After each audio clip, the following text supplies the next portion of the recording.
Thanks for joining us. In this episode, we're going to head out to Cameron Corner, the corner of the 3 states. We've been there before, but we're taking a slightly different path because last time we had some weather problems at Tibooburra. Yeah, we were rained in at Tibooburra. We came up from Broken Hill that time. So this time we're coming across from Bourke. We're at free camp now in Bourke, Mays Bend. You might recognise it. Mm-hmm. It should be a great episode. See you there. See ya. We're on the road to Innamincka and it's really quite late. We don't normally drive this late. We're a bit cautious of kangaroos. I mean, it's not really late, but it's winter. So what is it, 4:30? Yep. We've still probably got 50k to go. We had a late getaway from Bourke today. By the time you do the groceries, the dump point, fill up with water and all those things, and had a bit of a look around Bourke. But the road out to Innamincka has been really good. It's bitumen all the way, so that's a plus. And we're going to camp by the river tonight. Yeah. So we'll show you that. Skippy I across did. the road. Oh, Skippy there. I did say how it was bitumen all the way. Well, we've got to the end of it. Oh no, what is that? What is a little Skippy? There he goes. Backwards and forwards. Yeah. We're 20k out of Innamincka. These corrugations are quite rugged. We'll drop some pressure out of these tyres.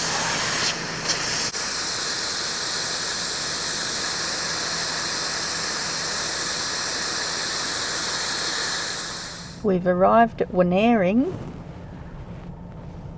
and taken the track down to the camping. You want to check how soft it is, Glenn? You want to get out and do a walk? Good idea? Good idea. So it turned out to be a little bit narrow to get the van through there. So we found a different way to get in. That'll do us for tonight.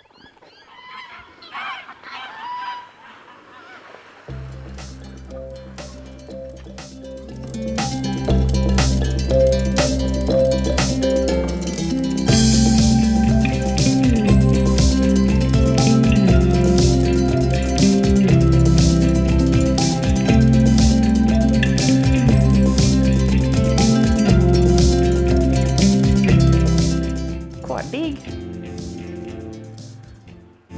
All for the free camp at the river. It's a general store. It's open 7 days a week, sells fuel and bits and pieces. But 7 days a week's impressive for a little town. 40 people live in Innamincka, we just found out. Well, we've had to have a change of plans. Yeah, we were talking to some motorcyclists last night. Who were camped with us here at Innamincka. Innamincka, yeah. And they said there's some pretty big puddles still on the road over to Tibooburra. And they even had a bit of trouble in their bike. Yeah. So we think our 3-ton van, we don't want to take the risk. Anyway, we went up to the general store this morning to chat to the man up there. And he said that the police even went up 2 days ago to get a van out. So it's not our idea of fun. He said you could do it. Evidently the road's puddles open. have got a hard bottom on them, but they're quite deep, and they're, the fact that vans are still getting stuck there. Yeah, we'll wait a couple of days before we attempt that, or if we attempt that. But in the meantime, we thought we'd go north. From here, north up to Hungerford. Yeah. And then we would come across to Innamincka and maybe skip Tibooburra. Yeah, we've done Cameron Corner and Tibooburra before. We haven't been to Innamincka. So that was the reason we were going that way, to get up to Innamincka. But we can get to Innamincka from Hungerford, Thargomindah, Nakundra, that way. So it might be that we go that way, because the idea, you've seen our videos, we've been stuck serious a couple of times with this van. We don't want to make it 3 times. No. But plans could change. We could go a different way again. No plans are set in concrete.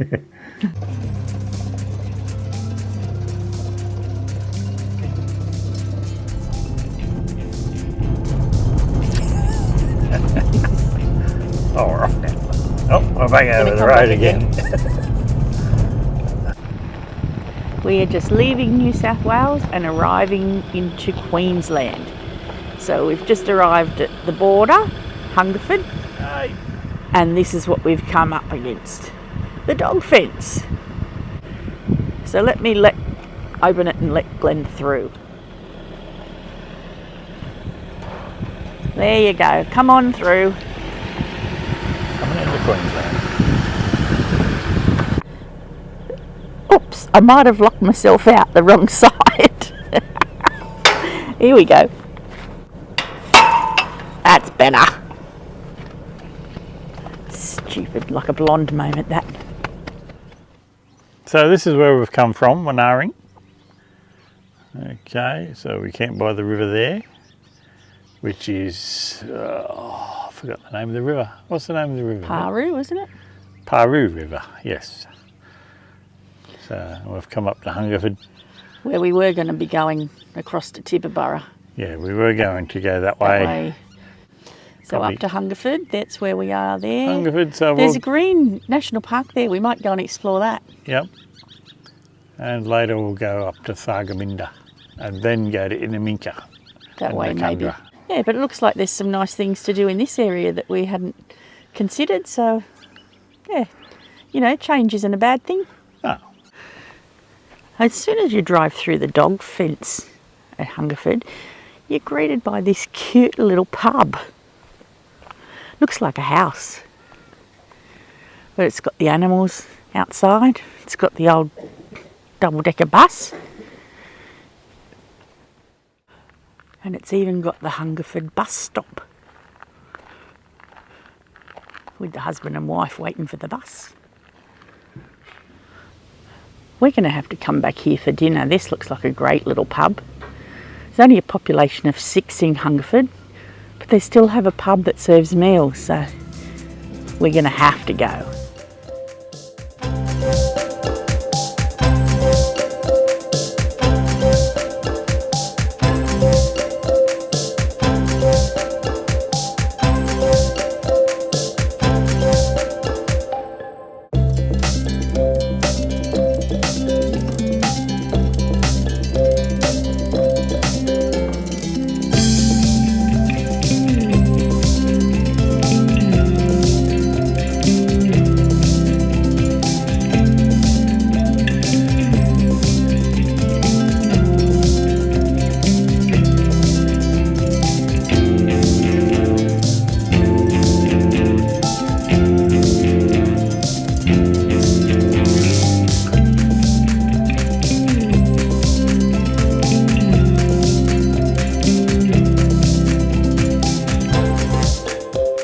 So there's a bilby fence.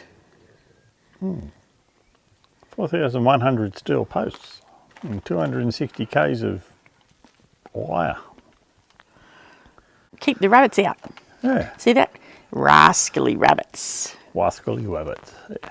This is a sample of the bilby fence, which is 20 k's long in another place, not far from here.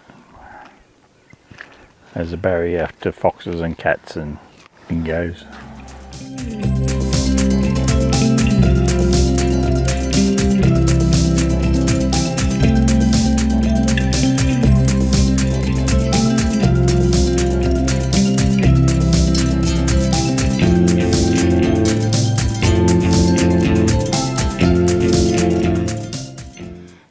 Geez, nicely restored, isn't it? Yep. It's a bit too nice. 91 it shut. That's not that long ago. In the 80s, 10 shearers were averaging 200 sheep a day. Well, you'd have your shearers, and then you'd have your wool classer. He was the boss of all the blue tones, the rousies. You'd have 3 or 4 rousies for every 5 shearers. And then you'd have your cook. And then, and then you'd have all your ringers outside. But a lot of things changed here. A lot of things.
We're in the Meat House Museum.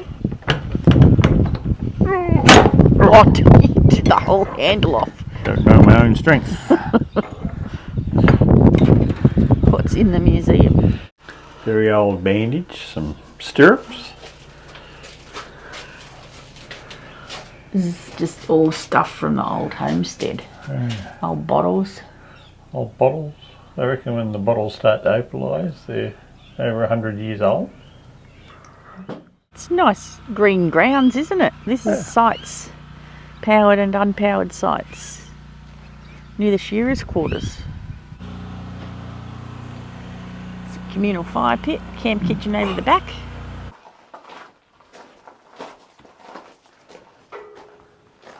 So this is big dorm rooms. Oh, use that fire It's shearers' today. quarters. It's freezing. Shearers' quarters. Yeah. Yeah. Well, they've got a good place to stay, haven't they? This is the shearing shed here at Kilcara Station. They might do morning teas or something. Yeah. Hasn't been used since 2003, is that what he said? Since sheep. Yeah, Like for here. sheep. Yeah. Might have been used for morning teas. Yeah. You're allowed to collect firewood from the station, but not at the lagoon edge because it's bird habitat down there. Oh, this is the best little thing, this Ryobi chainsaw. Now, when we first bought it 5 years ago, people were laughing at it, saying, "What are you doing with that?" But now it's very common nowadays. But they're perfect for firewood size. Not a bad little campsite we've got here on the lagoon, Kilcara Station. It's warm. By the fire, it's freezing. There's a southerly coming off the snow first.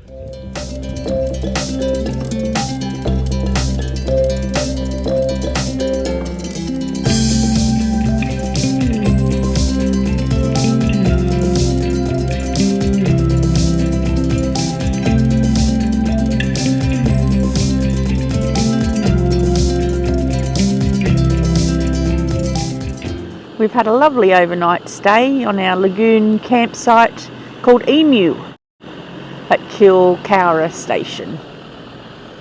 Time to move on now to Thargomindah.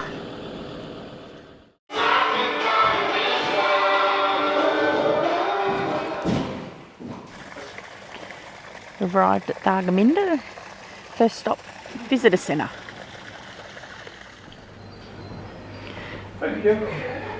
So Red at the Thargomindah Visitor Centre there is 20 years old, been in captivity all his life. He's very happy here at the Visitor Centre.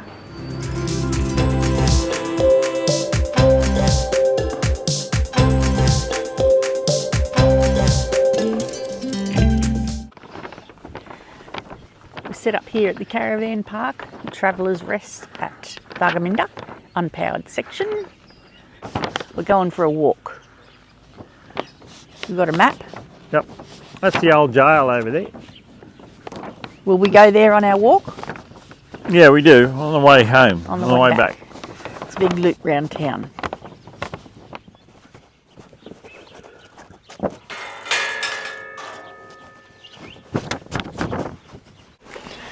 You can hire electric bikes from the visitor centre too to do the walk. This is Pelican Point down here on the water. Isn't this a pretty spot? Can't see any pelicans up.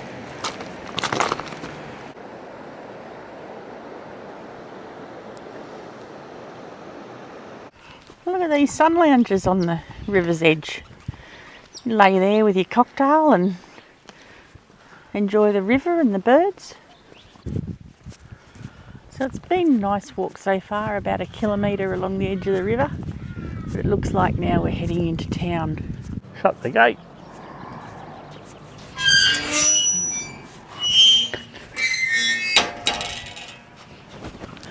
We're in the main street. It's a lovely mural there. Must be the council building. Do you think so? Are you kidding me? And look, there's more of those sun lounges so you can lay on the road with your cocktail and look at the murals. The flood truck. That's what it is. She's jacked up one. Bit of a lift kit on that. She's a bit of a jump to get into, Vic. This looks like we've come to the old hospital. This is the grounds of the old hospital. And the building itself looks like it's nicely restored. Thargomindah Hospital. I'll stick your face in there, Glenn, and I'll stick my hand up you. Local wildlife. Echidnas. This is out the front of the hospital. A room full of old bottles and bird photos. There's some baby emus.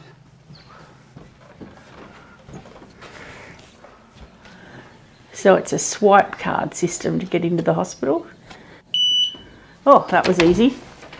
Open sesame. Difference between touch and swipe then. Yeah. This is an old ward.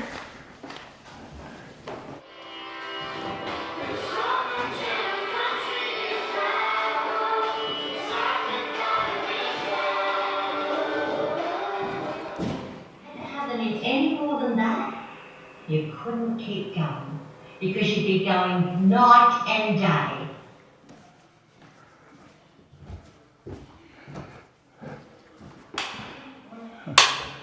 What's in here? No. Yep. Put you on the slab or the drain channels. She doesn't. We ran out of time on our walk yesterday to finish the town self-guided tour, so we'll finish it this morning. We've woken up to rain. Well, we're not going to walk, we'll drive. But there's a break in the rain at the moment. This is the old jail. The jail kitchen. Is that where they prepare the bread and water? Yeah, probably. Oh, nice burp. Oh, they're the cells. Yep. This is Thargomindah's hydroelectric power plant. Did you know that Thargomindah was the third town in the world to have power? After London, Paris, and one day after Paris, Thargomindah. Thargomindah. In Yes. down under Aussie, eh? It'll be hotter actually. I wanted some steam. I must be coming here in the morning and get some steam or something. How hot is it? Oh, Oh, it's nice. it's nice, yeah.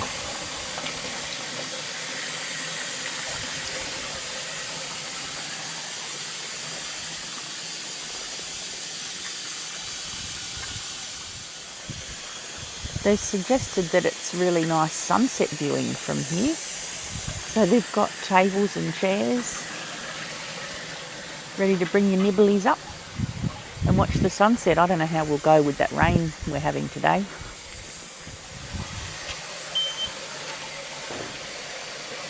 Do not push. Open and close. Automatic. When the blinds are down so we can watch our movie in the dark. Oh! Oh, Thargomindah. Oh, We don't know how we turned it on, but it started going. oh. It's made for little heads. Thargomindah. Oh.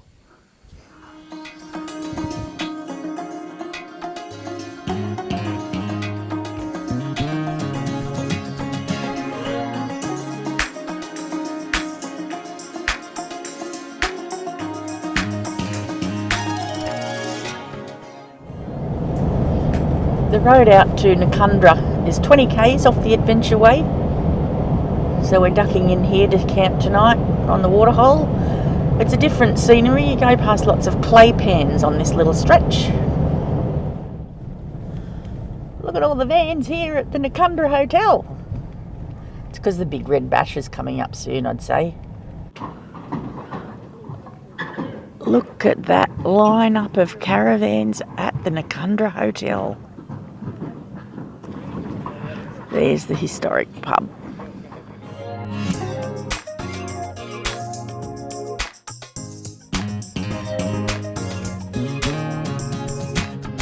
Where you going?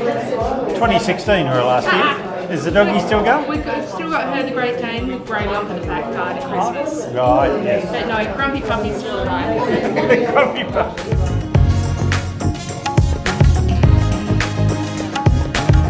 Oh, look what happened. We walked out of the pub and we're the last man standing.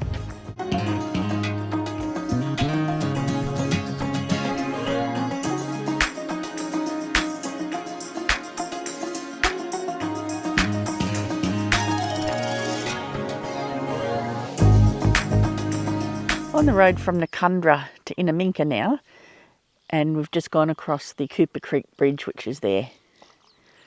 So Glenn's got out with his camera, try and find some birds. We might have some lunch. That's it, the Cooper Creek Bridge. Birds everywhere. Can you see out of the back of the caravan? The back of the caravan, we drove over a roll of toilet paper, and now we're like Priscilla, Queen of the Desert. It's caught somewhere and it's trailing behind our Kokoda.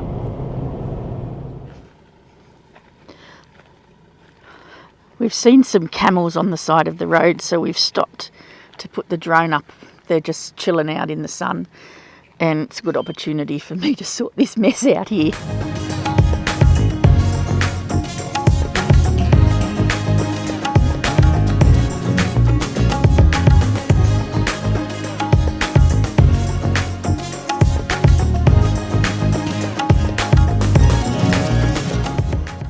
Quite a nice drive on that bitumen road, wasn't it? Bitumen all the way.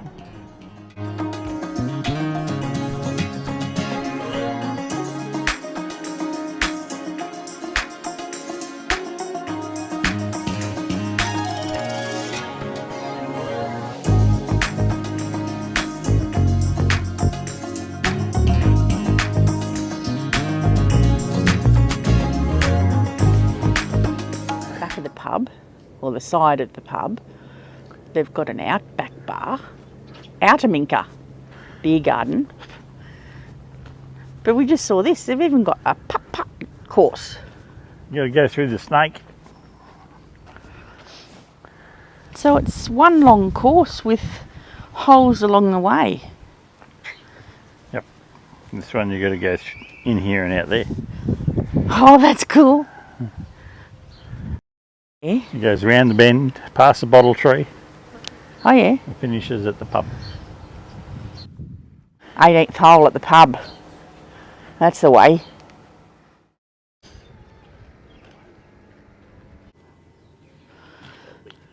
Glenn's gone and bought the LB stubby holder, named after left behind. Yeah.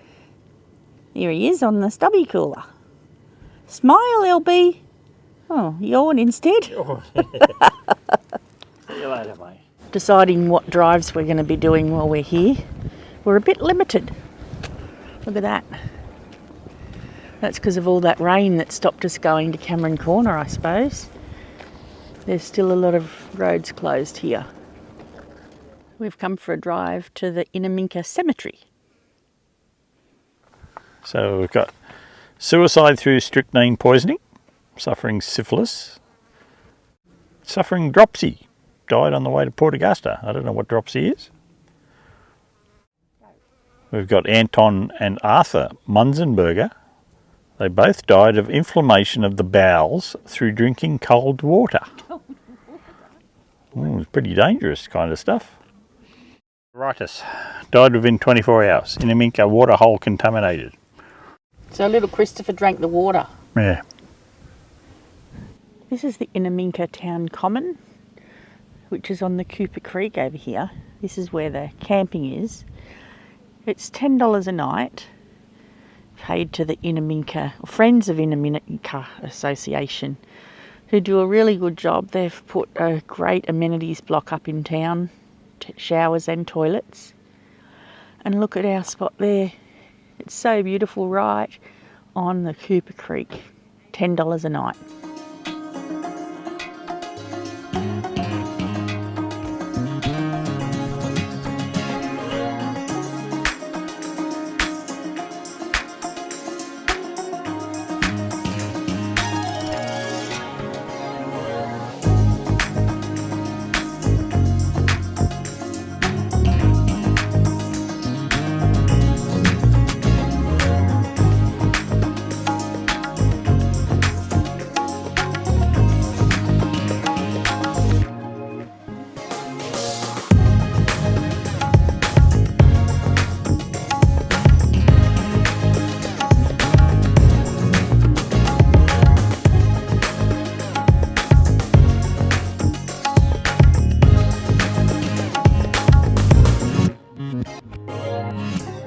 There'll be plants, birds, trees and things.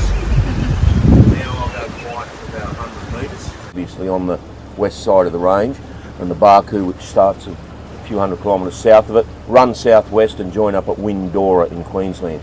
Two rivers join up and become a creek. How does that happen? So the definition is that a river is supposed to flow all year round, at least in some part of it, and a creek is ephemeral, means it can dry up. But in Australia I don't think we stick to that, because I lived in Alice Springs and the Todd didn't flow all year, neither did the Fink, neither did nearly every other one out there. That is not what the Indigenous people saw. That is not what Bourke and Wills saw. There's no plants on the ground virtually, and on the starboard side you can't see the ground. Massive difference. It's covered in plants, but there's a whole ecosystem happening there. It's not just that bit of difference. So on the port side, when it rains, it runs. It's been flowing for 18 months, almost continuously. It's 1,300 k's long, as I may have mentioned, so the birds are spread out all along it. There's water and fish all the way along. In 1860, the Victorian government put up £2,000, which was millions of dollars in today's money. For the first man, you women were left out of it, to cross the country from south to north, taking notes of what was along the way, mostly riches that they could exploit, get to the north coast and find a navigable port. Robert O'Hara Bourke got to put a team together. He wasn't an avid inland explorer, but back in those days, as probably still is today, not what you know, but who you know.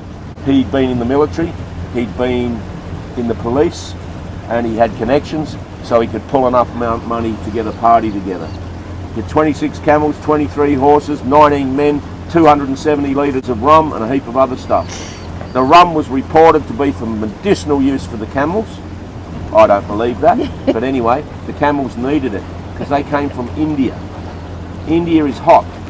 Melbourne in August is not. People who read the book will know about it.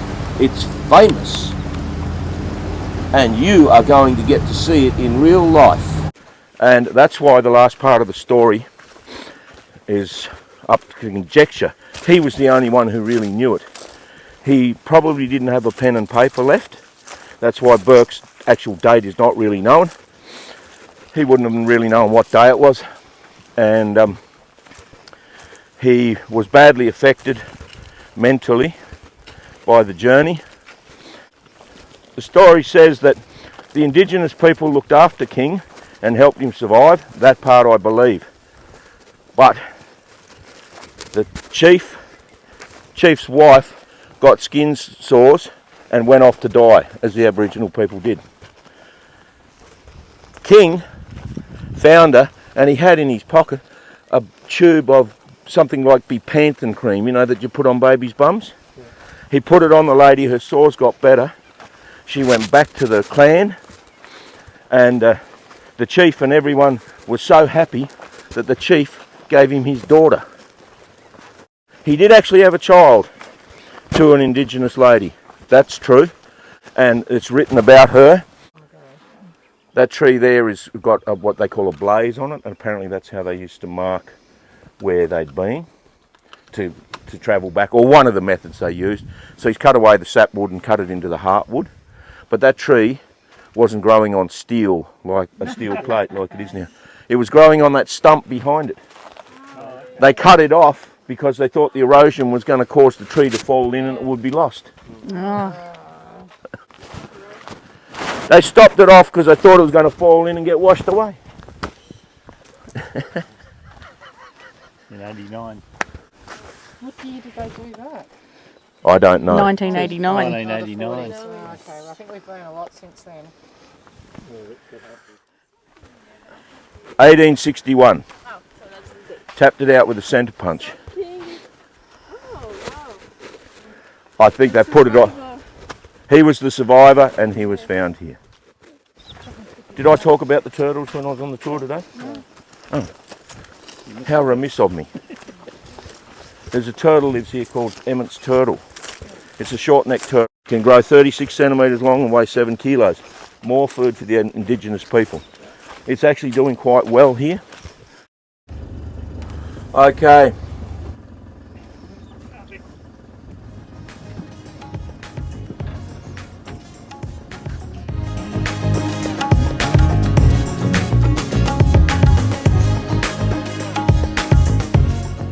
All right, let's do a cheers.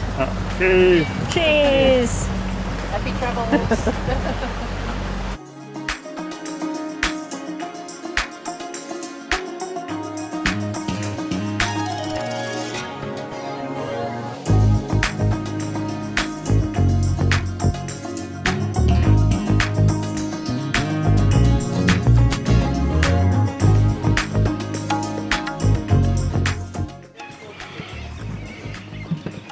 Thank you, Steve.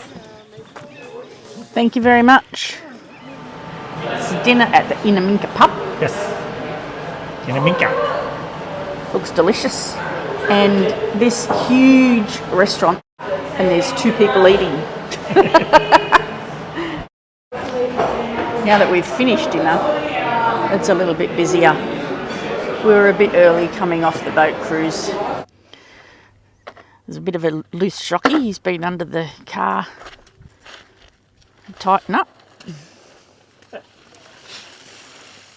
It's the road to Bourke's grave. Further up there is to the waterhole. The road's closed. Come for a drive down to Bourke's grave. So it's about 4 k's off the bitumen.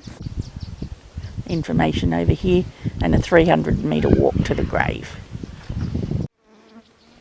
It's a really sandy walk along the Cooper Creek towards Bourke's grave.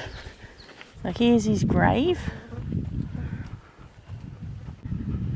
Up here under the shade of a coolabah tree.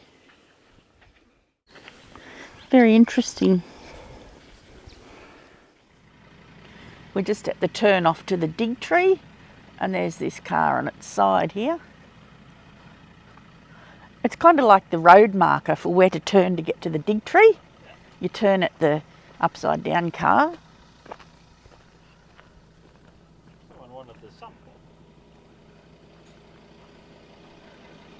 Ah. The police are aware, I would say. It's been here a long time. There's even some flippers for those who want to go snorkelling in the Cooper Creek. The road out to the dig tree is 14 k's off the Adventure Way, and it's all dirt. It's a bit rocky in some wet patches, but it's okay. We probably could have brought the van behind us, but no need to. We're camped out at the Cooper Creek and it's lovely there, so we'll stay there. Just come for a day trip. This is the entry to the dig tree. $20 a car in a donation box over there. Yep, I have a 20. That was a change from the camping the other day. Ta-da! Look at them all. Pop your 20 in there. $20 in there. Yeah. See, happy campers Australia. Excellent. Pop it in. Oh, gone. So this is the Dig Tree Reserve. It's got beautiful paths and information up to the tree. Let's go and check it out. It seems like the trees have healed themselves and you can't see them, the blazes anymore. And there's a bit of a confusion over which tree it actually was. And it seems to be Bray's tree was the real dig tree.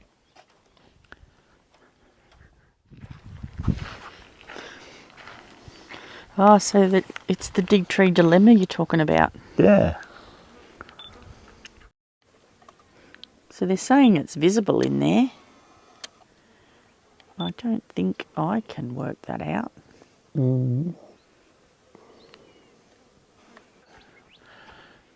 1898, John Dick and his wife, Minnie, wanted to carve a memorial in the dig tree. But the station owner told them, no, do it 30 metres away. So they did it in this tree. Ah.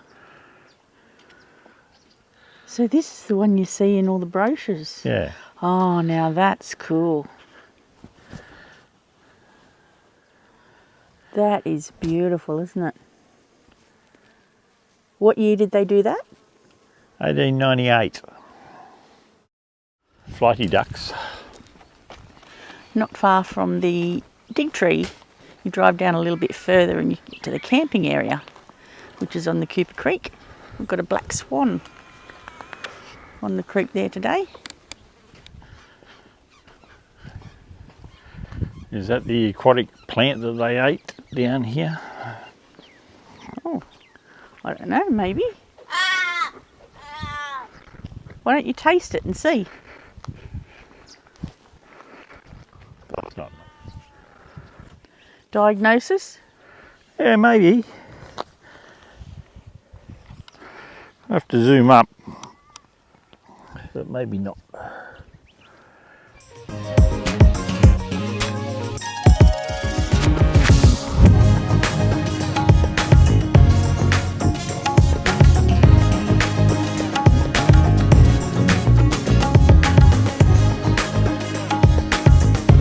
Sorry we never got you to Cameron Corner, but you know, that's how it works. We had to follow the weather and the roads. And actually there's a really big rain event they're predicting coming in later today, so we've got to get out today, so we can't even do Cameron Corner for you from here. It's getting a bit gloomy, as you can see. And we did have a little bit of rain overnight down here on the river. So But Innamincka was great. Yeah, a bit of old history for me. yeah, lovely. Even bought a shirt. We did love Innamincka. Hungerford, we're glad we went the other way because we really enjoyed Hungerford and the National Park and all those things that we hadn't planned for. The locals in the pub. Yeah, it was really good. So we hope you've enjoyed this episode. Give us a like if you have. And if you haven't subscribed already, that'd be great. It's free to do that. And see you next time. See you on the next episode. Bye.